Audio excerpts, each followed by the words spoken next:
এসেছিলাম লালনের যে বলে যেখানে সমাধি, লালনের মাজার বলে, সেইখানে। তো ওইটার ভিতরে এইটা হলো গিয়ে সেই ঐতিহাসিক মাঠ যেখানে লালনের মেলা হয়। লক্ষ লক্ষ মানুষ এখানে এসে বসে সিদ্ধি সেবন করে।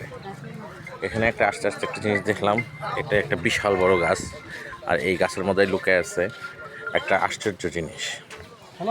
দেখেন, ভালো করে দেখলে দেখতে পারবেন গাছটার এই যে লালনের একটা ছবি, লালনের প্রতিকৃতি। এটা একটা গাছ, জীবন্ত গাছ, এটা একটা জীবন্ত গাছ, তার মধ্যে লালনের একটা, কে বা কাহারা একজন কারু কাজ করে বানাইছে আমার মনে হচ্ছে, আর মনে হওয়াটাই স্বাভাবিক, এত একদম এটা হওয়াটা ইম্পসিবল। তো এই আর কি, থ্যাংক ইউ।